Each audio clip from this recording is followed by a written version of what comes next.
Fala galera, tudo bem? Esse é o nosso novo espaço aí de aulas que nós vamos utilizar a partir dessa semana. Então espero que todos vocês aí estejam tranquilos em casa. Nós vamos a partir de agora então gravar essas videoaulas como as aulas presenciais. Claro que como não há interação imediata com vocês, esse modelo de videoaula é um pouco mais curto, né? A gente sabe que a participação acaba fazendo com que as aulas rendam mais, vamos dizer assim. Mas de qualquer forma, a partir de agora então, eu vou pedir para que vocês criem uma rotina de organização. Claro que o modelo à distância ele permite que vocês se organizem. Então, a minha predisposição em gravar aulas e colocar aulas para vocês gravadas é justamente para que vocês tenham essa liberdade de assistir a aula no momento que for mais oportuno e no momento que vocês conseguirem ter uma tranquilidade maior para interagir dentro dos fóruns que nós vamos criar. Então, semanalmente nós vamos ter então um modelo novo de interação, onde todas as semanas nós vamos ter aulas gravadas nesse formato e a partir de hoje, né, vocês também terão sempre o fórum de discussão disponível no AVA de vocês como ferramenta de participação. Ou seja, é imprescindível que vocês individualmente entrem no fórum ali de participação, onde vai ser colocadas videoaulas, e comentem, discutam, interajam naquele espaço. Então a gente vai conseguir visualizar as dinâmicas aí de aula conforme a participação de vocês no fórum. Beleza? Então vamos para a aula. Então hoje nós vamos falar aí sobre a teoria das relações humanas, né? Nossa aula aí de gestão e liderança. É importante destacar um momento histórico que a gente conseguiu perceber nas últimas duas aulas. Por quê? Essas teorias aí, pelo menos essas três primeiras, elas ocorreram de maneira sincronizada. Então elas aconteceram ao mesmo tempo, não foi uma sucedendo a outra, né? Mas as três, vamos dizer assim, acabavam discutindo entre si essas metodologias de gestão dentro das empresas. E é claro, as outras duas teorias nós conseguimos perceber que de uma forma a criar estruturas administrativas acabou criando também uma ideia massificada de trabalho, né? Aquela máxima do trabalho mecanizado acabou transformando o homem aí em um homem-máquina, vamos dizer assim, o que gerou várias críticas, né? Então, a origem aí dessa teoria das relações humanas, que é o que a gente vai abordar hoje, ela acaba sendo proveniente dessa observação justamente como consequência das outras duas teorias, né? A teoria clássica e da teoria científica. Então, não só dentro da academia, mas fora da academia, né, surgiam aí críticas sobre essas metodologias de gestão. Haja visto que eu sempre uso essas imagens aí na abertura das aulas do Chaplin no filme Tempos Modernos, né? Então, saiu da área da academia, foi para o cinema, foi para as artes, e a gente consegue perceber os reflexos disso na sociedade, não somente dentro do âmbito acadêmico, né? E o que aconteceu, né? Ou começou a haver um esgotamento, né? Essas teorias por si só não conseguiram sustentar os resultados de produtividade por muito tempo, porque nós sabemos que o homem possui limitações, né? O homem não funciona como uma máquina. Por mais que nós criemos aí estruturas extremamente rígidas de controle e produtividade, nós não vamos ter resultados tão previsíveis assim. E foi justamente o que aconteceu, né? Os resultados das fábricas, das empresas que utilizavam essas metodologias já não eram mais os mesmos. A gente já não conseguia mais provar de uma forma eficiente que aquelas outras duas teorias por si só funcionariam e garantiriam então para uma empresa uma produtividade ou um resultado melhor, né?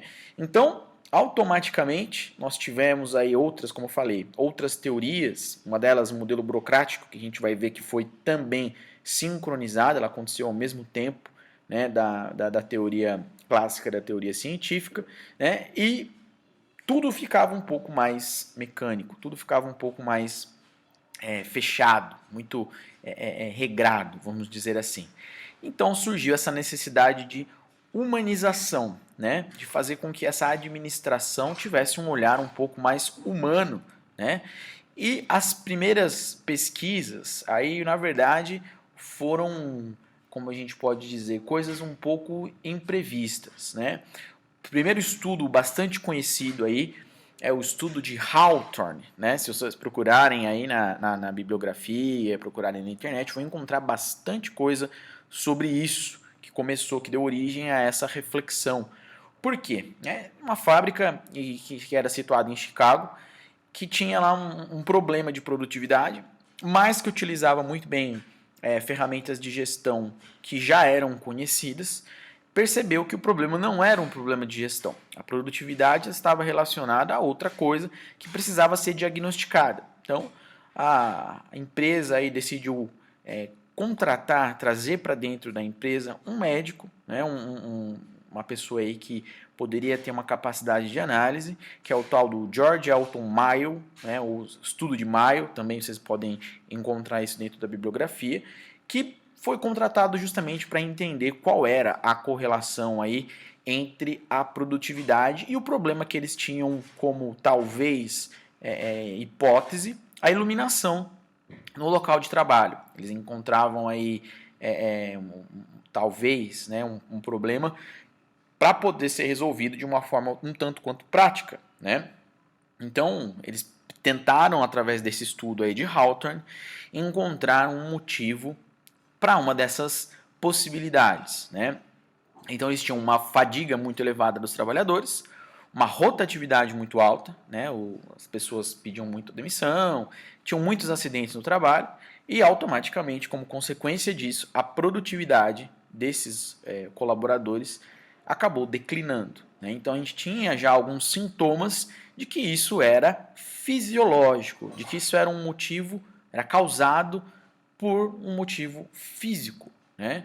E aí foram 8 anos de pesquisa, ou seja, não foi algo de uma hora para outra que chegaram a essa conclusão, né? Que para essa pressuposição de que a gente tinha um aspecto físico diretamente relacionado com a produtividade, eles não encontraram absolutamente nada. Não existiam padrões que pudessem levar a uma conclusão de que o problema era um problema físico, um problema fisiológico, né? Então, como médico, o Mayo não conseguiu encontrar nenhuma correlação que pudesse, de alguma forma, ser combatida com algum plano de abertura, vamos dizer assim, para um plano físico, né?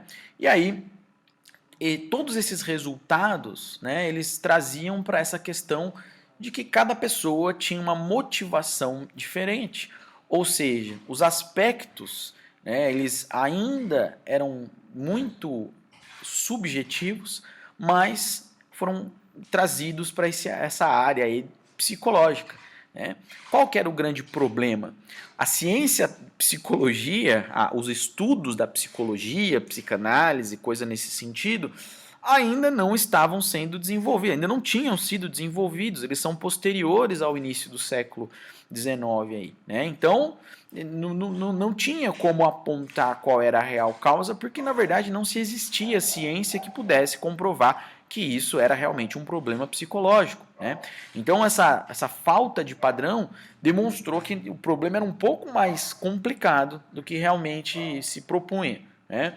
Então o Maio ele traz para a gente aí, essa até uma foto dele na empresa, que o ambiente de trabalho ali dessas pessoas, simplesmente por serem observadas, elas já mudavam o seu comportamento. Então, somente de ter uma pessoa em cima do trabalhador ali, olhando, monitorando ele, fazendo, desenvolvendo o seu trabalho, mudava essa dinâmica, né? Essa interação de uma pessoa externa com uma pessoa que estivesse trabalhando. E muitos aproveitavam desse momento não simplesmente para reclamar ou para falar da rotina de trabalho, mas para desabafar, para conversar. Né? Então, notou-se aí muitas necessidades afetivas por parte dos empregados, né? Que trabalhavam de uma forma muito mecanizada. Então, primeira questão, né, primeira coisa levantada aí é que essa correlação entre o físico e o desempenho, ela não existia. O que era preponderante aí era o fator psicológico, né? Então esse fator era forte o suficiente para um funcionário que, mesmo estando bem fisicamente, ele poderia não desempenhar a sua função de uma maneira adequada, né? Então a gente tinha aí essa sobreposição do fator psicológico às questões físicas, que foi o primeiro levantamento aí desse estudo. A segunda coisa que nós podemos ver aí é que a interação, que muitas vezes era limitada dentro do ambiente de trabalho, era algo extremamente negativo, ou seja, limitar essa interação era algo muito ruim, né? Por quê? Porque a partir do momento que você está em uma organização, nós já vimos isso em aulas anteriores, né? O empregado está ali dentro de um grupo social, pessoas que realmente vão interagir entre si, uma característica normal do ser humano. E aí ele tende a se adequar a essas expectativas que esse grupo de trabalho oferece, né? Hoje em dia a gente fala muito nesse aspecto aqui de time, né? Ou seja, a gente sabe que existe uma interação para alcançar um determinado objetivo e que quem não se ajusta nesse time, nesse grupo, questionar as decisões, os objetivos, ele não vai ver propósito naquilo que precisa ser desenvolvido e automaticamente ele vai render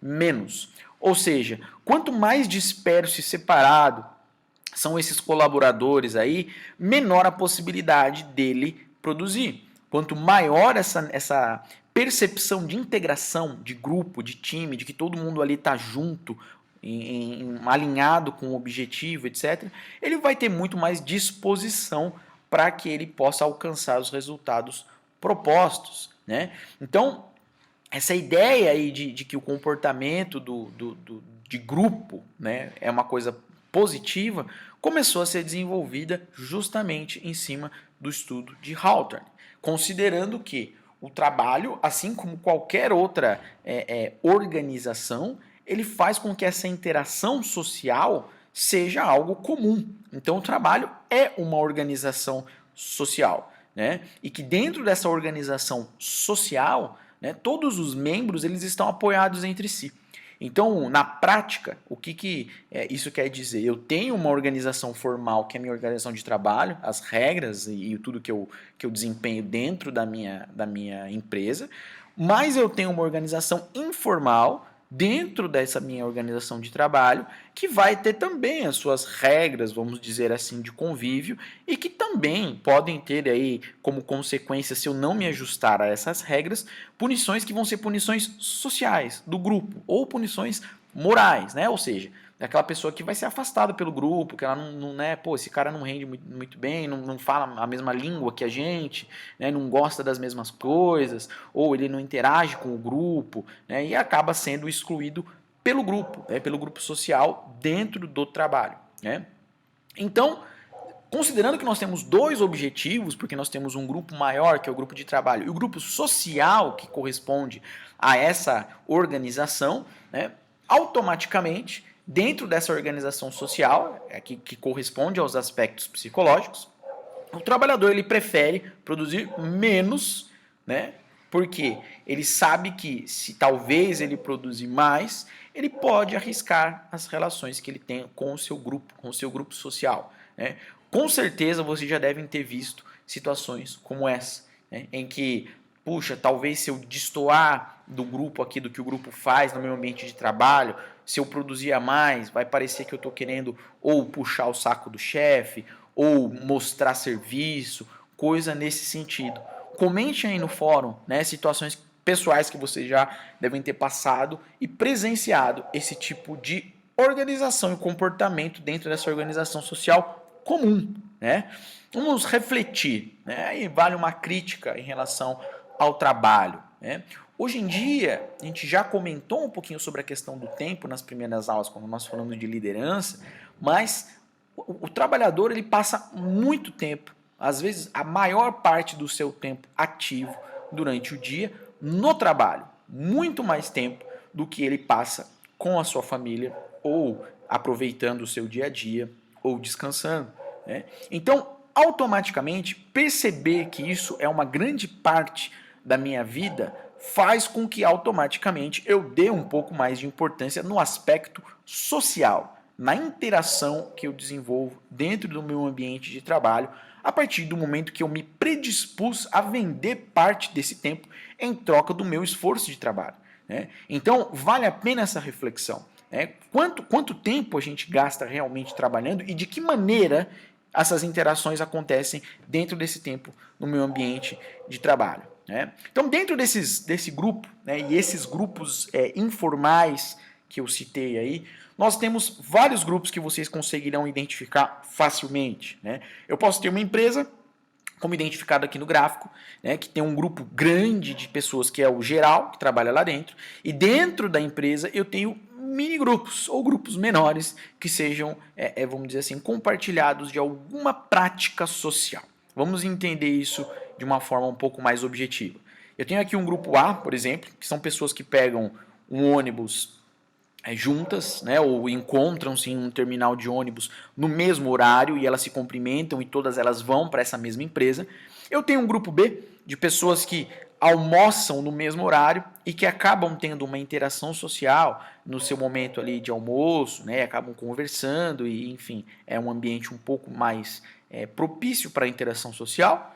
Eu tenho um grupo C, que é um grupo de pessoas que moram no mesmo bairro, então não somente na empresa, mas elas também vão acabar se encontrando em outras situações fora da empresa e que acabam formando um outro grupo. E eu tenho aqui também um grupo D, que são as pessoas que trabalham dentro do mesmo setor ou dentro do mesmo departamento, que vão também formar um outro subgrupo ou um minigrupo. Então percebam aqui que nós temos pessoas que por algum motivo, algum propósito, elas têm algum tipo de interação social e isso faz com que elas tenham aí uma formação de um grupo social dentro da empresa de uma forma informal, mas que sim, tem uma importância, né, dentro dessas interações que acontecem na empresa e para que eu entenda como o desempenho dessas pessoas pode então ser influenciado, eu preciso considerar isso sempre, né?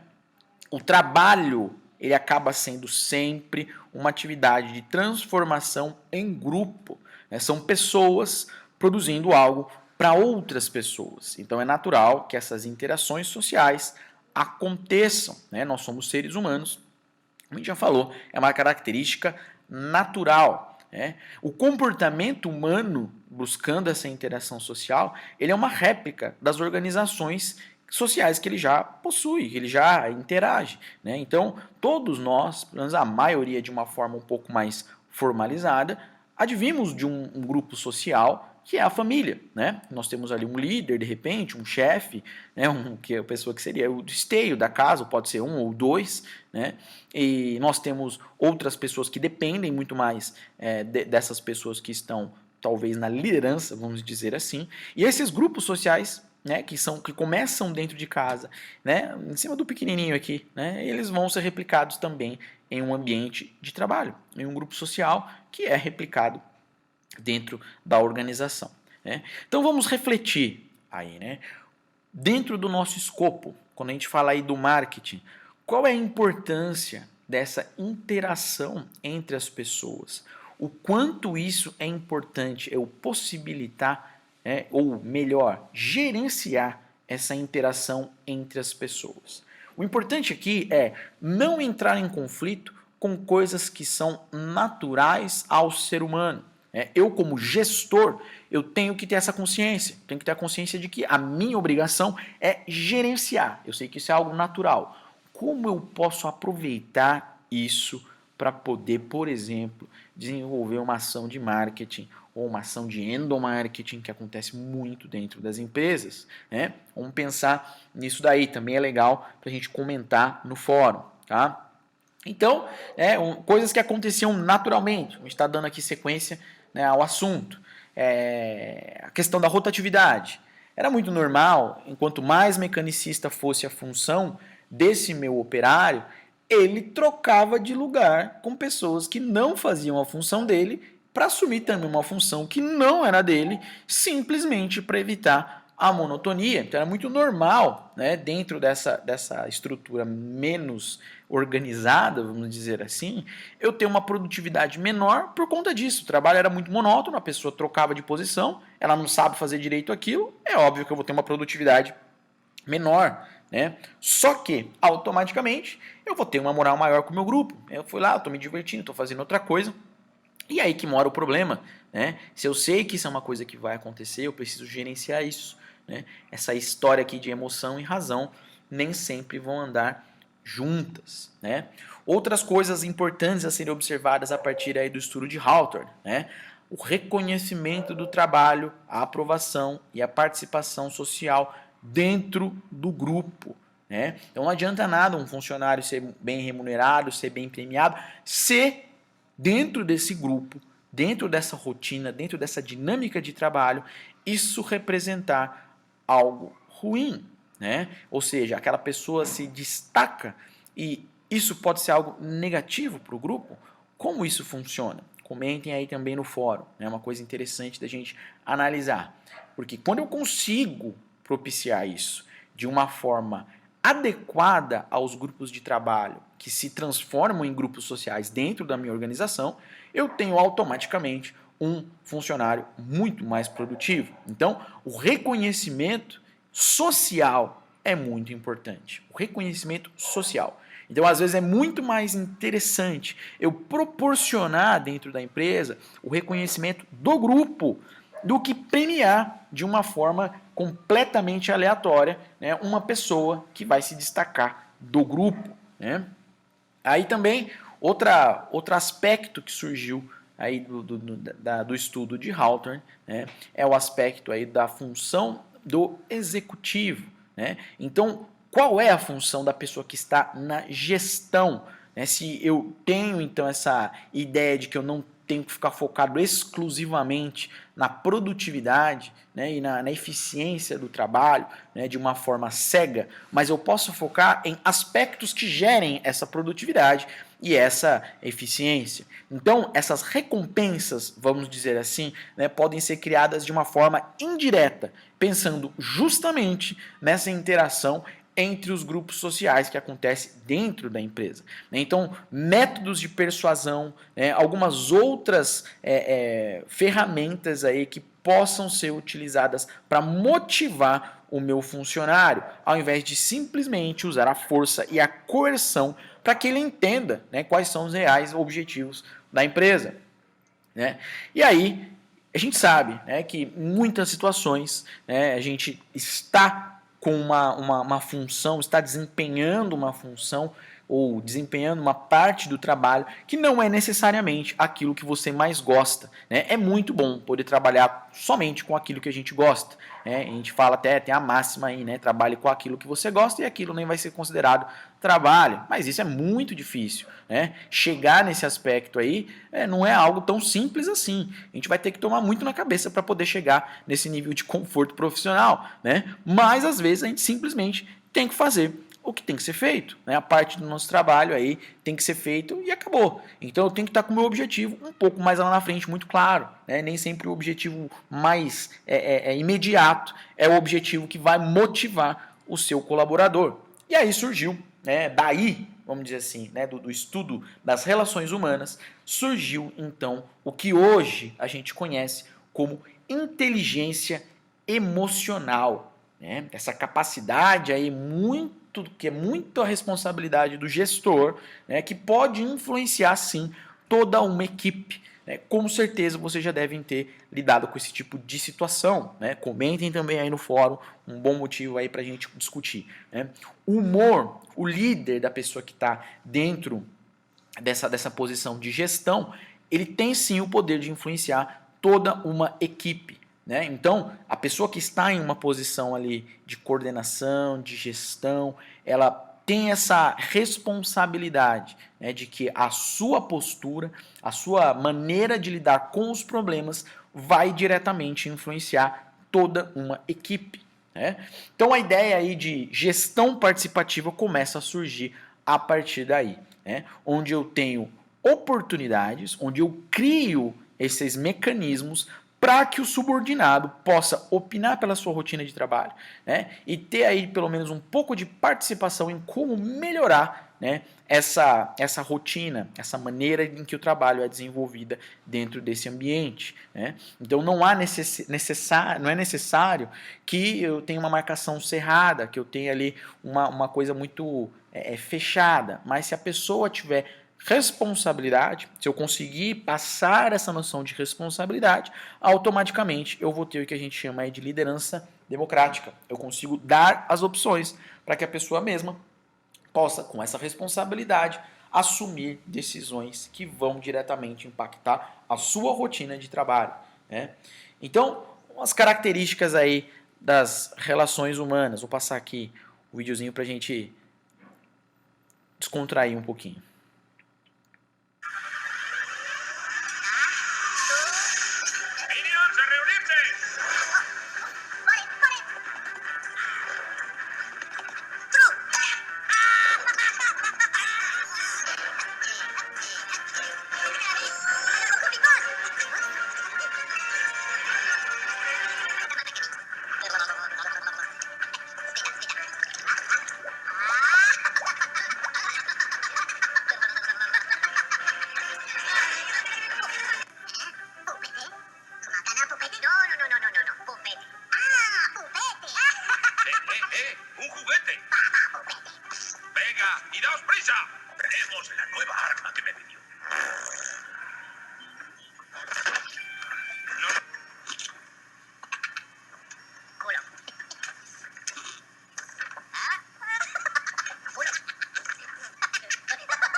Então, um momento aí para a gente revisar o que foi falado, mas geralmente a gente passa no início da aula, tem o costume de passar para vocês quais são os autores que deram origem à teoria, né? E aqui nós não tivemos somente um autor, né? Nós tivemos aí pelo menos 5 que a gente consegue destacar, que criticaram de uma maneira muito mais voltada para as relações humanas, as dinâmicas de gestão e trabalho.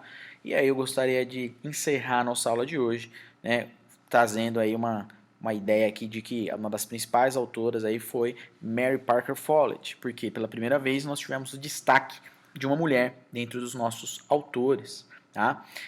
Vamos lá, algumas coisas de que a gente tinha como consequência, né, para a gente pensar o que pode ser aí também o lado negativo, né, do que a gente pode ver dentro das dinâmicas de trabalho. É muito legal a gente olhar e considerar as relações humanas, mas a gente tem também os contras de observar somente isso, né? O primeiro é negar que existam conflitos entre os trabalhadores e a empresa.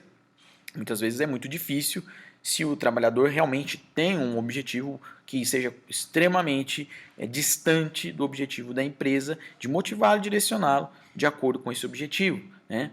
O operário sempre feliz, né, sempre contente, ele não existe, né? Isso é uma utopia, né? Isso precisa ser trabalhado de uma forma contínua, né? Outro aspecto aí também que é a espionagem disfarçada, principalmente nos Estados Unidos naquela época, né? Nós tivemos aí muitos problemas em relação à espionagem industrial, né? Em pessoas tentando ajudar a relação das equipes, mas na verdade elas estavam tentando roubar as ideias das empresas e as patentes, né? E também como consequência negativa, né, uma ênfase muito grande a esses grupos informais, a essa questão da informalidade social dentro da empresa. Isso tem que ser feito de uma maneira muito ponderada, muito equilibrada, né? Então, qual é a ideia desse equilíbrio? Como conseguir esse equilíbrio dentro de uma empresa, dentro de uma organização? Eu preciso simplesmente dividir, né? Eu tenho uma função econômica, eu sei que como gestor eu tenho uma responsabilidade em cima da eficiência e da produtividade dos meus processos, né? Que isso é a partir aí do equilíbrio externo, do que precisa sair da minha empresa, mas eu também tenho uma responsabilidade, uma função social, que é a satisfação das pessoas que estão fazendo parte desse grupo, que fazem parte aí dessa questão porta para dentro, o equilíbrio interno da minha empresa. Então, esse equilíbrio da gestão, ele é dado em cima dessa divisão, dessa dicotomia entre a função econômica e a função social das organizações. Eu divido as funções aí dessa organização, fica um pouco mais claro qual é a ênfase do gestor e quais são as preocupações em cima dessa dinâmica de trabalho. E por último, nós vamos aí a uma citação da Mary Parker Follett, que traz a essa ideia de liderança que não é definida pelo exercício do poder, mas pela capacidade de aumentar o senso de poder entre os liderados, de fazer essa questão participativa de visualidade do poder. O trabalho mais essencial do líder é criar líderes e não simplesmente liderar. Beleza, pessoal? Essa foi a aula de hoje. Um forte abraço.